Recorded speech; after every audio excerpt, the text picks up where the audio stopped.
teman-teman semuanya, perkenalkan nama aku Rizka. Hari ini aku akan membahas materi tentang integrasi dan juga interkoneksi. Apa sih sebenarnya integrasi dan interkoneksi itu? Jadi, selama berabad-abad, dunia pendidikan itu mengalami pemisahan keilmuan atau yang biasa disebut yaitu dikotomi ilmu. Nah, dulu tuh ilmu itu terbagi menjadi dua. Yang pertama adalah hadroh al-nas, yaitu ilmu yang berfokus pada agama aja. Lalu yang kedua ada hadroh al-ilm, yaitu ilmu yang berfokus pada ilmu empiris seperti ilmu alam, sosial, sains, dan juga humaniora. Intinya, hadroh al-ilm itu seperti ilmu-ilmu umum. Nah, masalah pada dunia pendidikan kita itu adalah adanya dikotomi ilmu atau pemisahan yang kaku antara ilmu agama dan juga sains. Nah, pemisahan ini juga terjadi karena adanya perbedaan ego gitu, dimana rumpun ilmu umum itu dianggap kayak sekuler, sementara ilmu agama itu dianggap kayak kuno. Nah, kampus umum ini seringkali mengabaikan nilai etika moral. Nah, sementara kampus Islam itu rasa menutup diri dari teori sains modern. Nah, akibatnya kedua kubu ini berjalan di jalurnya masing-masing tanpa pernah bertegur sapa untuk menyelesaikan masalah.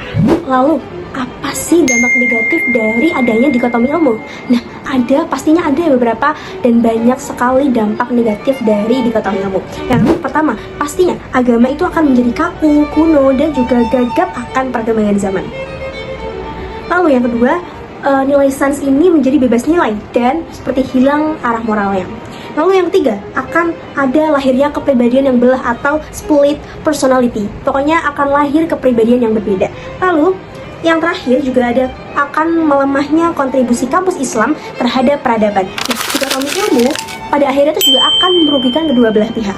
Nah, itu juga membuat agama itu kehilangan relevansinya di dunia nyata dan membuat sains itu kehilangan jiwanya. Nah, kehidupan manusia itu menjadi nggak seimbang karena dipaksa memilih antara menjadi orang pintar yang tidak bermoral atau menjadi orang soleh tapi nggak punya daya. Lalu selanjutnya kita akan bahas pandangan tentang dikotomi. Gimana sih pandangan tentang dikotomi ilmu ini? Jadi pandangan integrasi interkoneksi dikotomi ilmu ini dianggap sebagai masalah utama yang harus diperbaiki. Dikotomi ini membagi ilmu menjadi dua bagian yang terpisah jauh, yaitu ilmu agama dan ilmu umum. Seolah-olah keduanya itu tidak ada hubungannya atau bahkan saling bertentangan. Nah, akibatnya cara berpikir itu menjadi terbatas dan juga tidak seimbang. Sistem pendidikan juga terbagi menjadi dua jalur yang berbeda.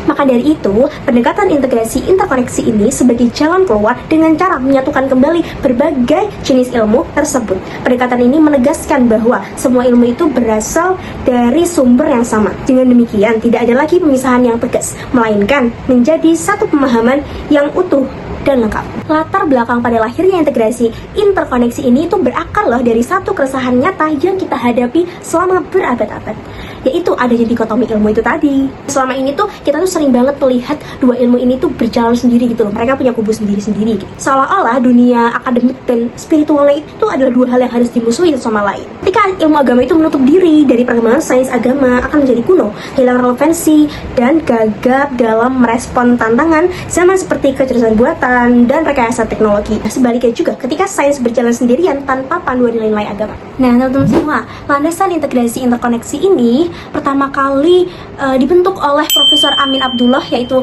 mantan rektor UIN Sunan Kalijaga. Tentunya juga aku akan menjelaskan bagaimana transformasi IAIN ke UIN ya.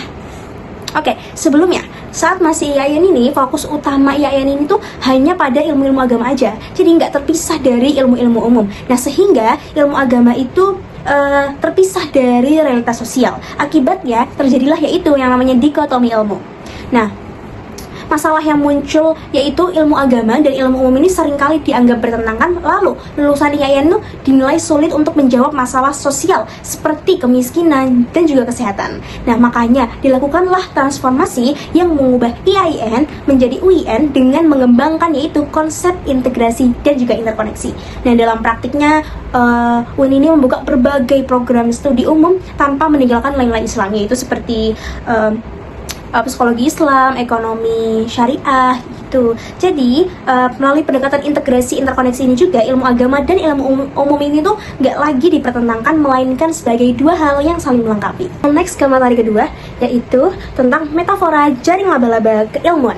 Oke, kita akan membahas soal metafora jaring laba-laba keilmuan. Jadi Profesor Amin Abdullah memilih metafora jaring laba-laba untuk menggambarkan bagaimana sih seluruh ilmu pengetahuan di dunia ini seharusnya itu tuh saling terhubung, nggak seperti metafora pohon ilmu yang membuat cabang-cabangnya tumbuh semakin menjauh. Nah, jaring laba-laba ini memiliki sifat fleksibel, saling terikat. Jika ada satu helai benang yang disentuh oleh masalah, nah getarannya itu akan merambat dan direspons oleh seluruh jaring. Nah, ketika muncul masalah modern di masyarakat seperti isu atau krisis iklim, masalah ini juga akan menggetarkan benang sains di lapisan luar. Getaran ini otomatis akan merambat ke dalam, membuat para ilmuwan harus berdialog dengan ahli moral dan agama di lapisan dalam untuk mencari solusi bersama. Nah, selanjutnya kita akan membahas ada 3 lapisan jaring keilmuan. Teman-teman tahu nggak, di jaring laba-laba ini ada 3 lapisan. Nah, pada lapisan pertama, yang pertama ini, itu tuh adalah pusat nilai fundamental atau agama. Nah, Al-Quran, As-Sunnah, serta pengalaman spiritual mendalam manusia atau biasa disebut ulum al-tin. Jadi ini, lapisan pertama ini mendasar adalah Al-Quran dan As-Sunnah. Lalu yang kedua adalah lapisan tengah atau rumpun ilmu pemikiran Islam klasik dan kontemporer, kalam atau teologi. Nah, terus hukum itu bisa disebut fikih. Lalu pada lapisan ketiga itu adalah lapisan luar sains modern dan humaniora, sosiologi, antropologi, psikologi, sejarah, fisika. Pokoknya ilmu-ilmu umum adalah lapisan ketiga. Jadi, metafora jaring laba-laba adalah simbol dari kerendahan hati akademis atau biasa disebut epistemological humility. Karena di era modern ini, masalah yang dihadapi manusia itu udah terlalu kompleks. Nah, masalah tersebut tuh nggak akan pernah bisa selesai jika para ahli agama dan ilmuwan sains itu tetap egois. Sebaliknya, petunjuk dari pusat agama itu harus dialirkan keluar lewat bantuan sains agar menjadi solusi yang nyata dan membumi. Nggak ada ilmu yang hebat sendirian. Kekuatan peradaban itu kita tuh sangat tergantung pada seberapa kuat dan elastisnya benang-benang dialog yang kita rajut antara ilmu agama dan juga ilmu sains modern. Jika satu benang ilmu memutuskan diri, maka runtuhlah kekuatan seluruh jaring pada peradaban kita. Selanjutnya kita akan masuk ke materi 3 tentang metodologi pendekatan. Jadi teman-teman semua, ada 3 metodologi ya. Yang pertama ada multidisipliner, yang kedua ada transdisiplin, dan yang ketiga ada interdisiplin. Nah, di sini maksudnya adalah multidisiplin itu adalah menyandingkan beberapa ilmu untuk melihat suatu masalah. Masing-masing ilmu itu akan tetap bekerja dengan metodenya sendiri. Lalu yang kedua ada transdisiplin, yaitu mengintegrasikan ilmu agama, sains, dan pengalaman nyata masyarakat, yaitu seperti menyatukan ahli gizi gitu loh, atau juga bisa dengan melakukan pendekatan khutbah. Lalu yang ketiga ada interdisipliner, yaitu menggunakan lintas keilmuan sehingga terjadi kerjasama antar ilmu untuk menghasilkan pemahaman yang baru. Intinya itu multidisiplin itu adalah menyandingkan, lalu transdisiplin itu mengintegrasikan, dan interdisiplin adalah kayak melakukannya gitu. Kita masuk ke contoh metodologinya seperti apa. Nah, kalau untuk multidisiplin itu contohnya itu ya sendiri-sendiri. Contohnya mahasiswa keperawatan yang hanya belajar tentang anatomi dan juga medis. Terus mahasiswa hukum Islam yang cuma belajar tentang Islam doang. Terus hukum waris kayak gitu. Pokoknya nggak ada mata kuliah yang saling menyapa atau bertukar dialog kayak gitu. Lalu contoh dari transdisiplin itu seperti ya lahirnya prodi perbankan syariah atau lahirnya prodi psikologi Islam gitu kan. Kalau psikologi Islam itu antara gabungan teori psikologi barat dan konsep nafs dalam tasawuf gitu. Lalu yang ketiga ada interdisipliner.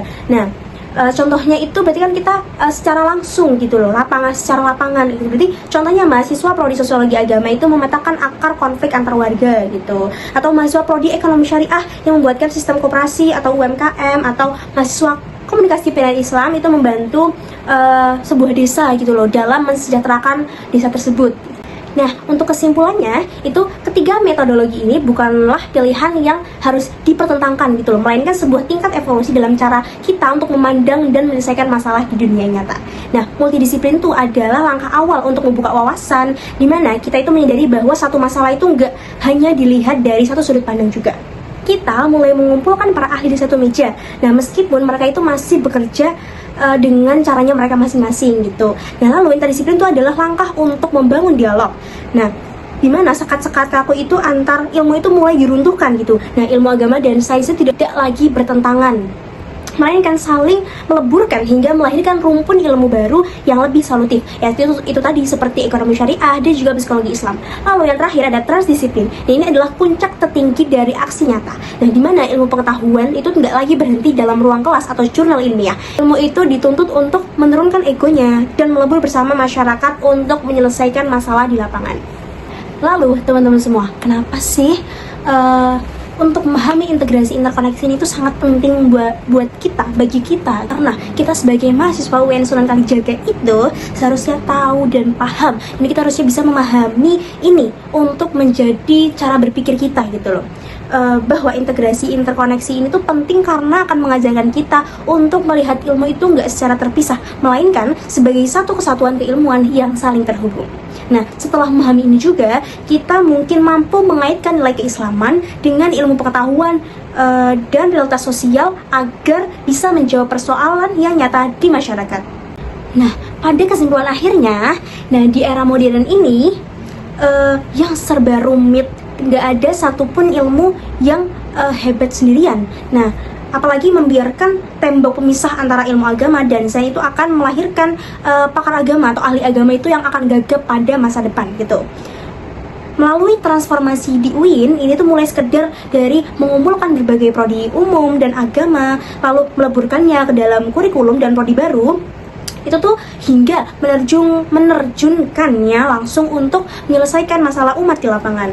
Nah, kita itu diajak untuk menyadari satu hal loh, yaitu ilmu pengetahuan itu harus keluar dari menara gading akademik. Nah, agama dan sains itu harus saling menyapa, berdialog, dan berkolaborasi demi menjadi solusi yang nyata bagi kehidupan manusia. Oke, terima kasih sudah mendengarkan presentasi dari aku. Kurang lebihnya mohon maaf jika ada salah kata, salah ucap. Saya mohon maaf sebesar-besarnya. Terima kasih. Wassalamualaikum warahmatullahi wabarakatuh.